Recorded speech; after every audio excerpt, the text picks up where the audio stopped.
Centennial Suite for the Bronxville High School class of 1998. 1. Let us now praise famous men.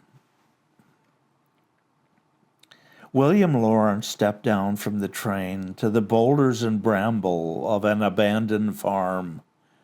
Expecting little, he encountered less.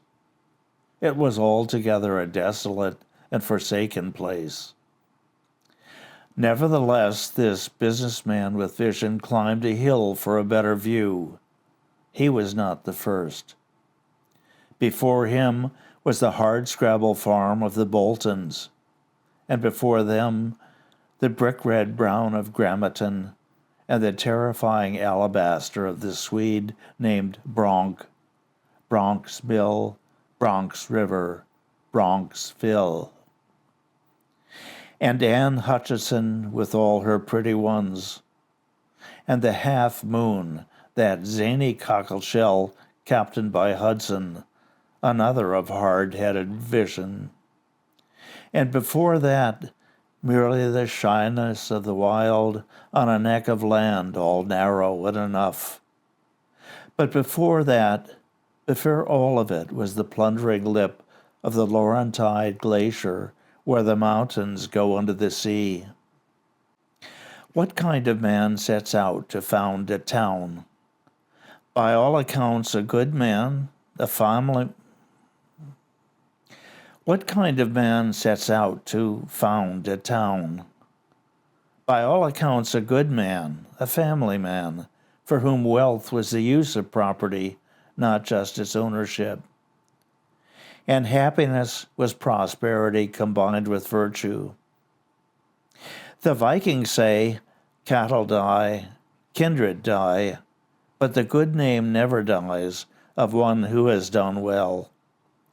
William Lawrence saw a city on a hill. 2. The first pageant, 1915. The white snows of winter fall into the quiet town. Families from all directions gather in a field. Lule, lule, thou tiny little child. From Midland to the hill, there is no other sound. They do not hear the European air fill with shrapnel. They do not see the dead of the Great War more than all the dead that ever were. How nations, like trees in a fellowship of fire, burst one from another into flame. They do not see the coming unsettlements of the century, the protocols of speakeasies, the crash of 29, Freud and Marx and Darwin come, and all but Darwin gone. Stalin, Mao, and America come, and all but America gone. And then the bomb. Our citizens sit in their rooms at night alone, each tending a porthole of kept light. On pillars of fire, our spacemen rise into a stillness near the moon. Time tells the Christmas bell from Foss to Fen. Town tells the next from hill to glen. Come, bells the third, to Bethlehem again. In an emerging peal, fierce carillon, the great bronzing of the summit bell, the baritone behesting of the Jesus bell, the smalling of the justice goad. All well, they claim, good will, and town, time, done. 3. That existential rodeo called Manhattan. The next time you're sitting in impacted traffic, why should anything change just because the light turns green? Or that bewildering array of not permitted here's. You want to go right? You can't go right on Madison. The next time a gas station says to sign up, pay up, fill up, shut up, think of a town for those who choose to live away from concrete canyons, a town that lives within its poise.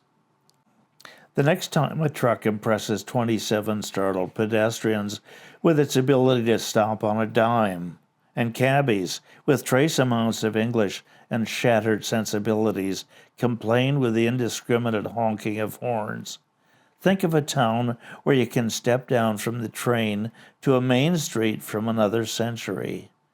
True, owning a home here does mean mastering the lost logic of plumbing lines in old houses, toilets that speak like run-on sentences, how to heat a house without burning it down.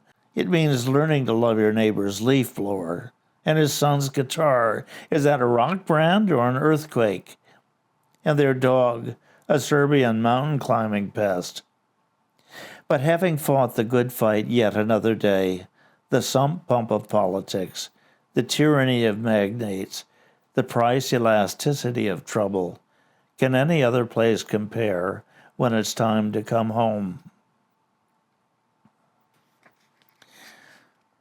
4. Nothing has a right to the space it occupies. What's a century, the glacier asks? A crack in time you couldn't slip a sheet of paper into. Soon enough, the work of your architects will be a rough, ungoverned wilderness again. It may be the failure of a drumbeat to be heard, or folly, never in short supply, become abundant, or a spell of extreme disease in your kind becomes merely one more marsupial to extinction. Wolves will den in the oaken bones of your homes, your churches unroofed by rain, unsteepled by lightning's jacks. Soon enough, the glacier says, the whiskery seas of hurricane will rise, and the mountains go under the sea. How curious, then, when nothing lasts. A town based on a view of human conduct. A village as a set of values that survives from those firstings in the fields of 1898.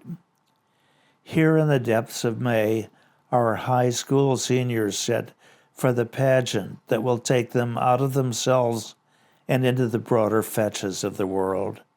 Whether to engage the high concerns of state and soul, or the business of building family and character, or simply to make of their lives small islands of decency, they go in the grip of a great story slowly told. In the manner of large balloons may they, the wicker burden of our future, rise suspended by our loves.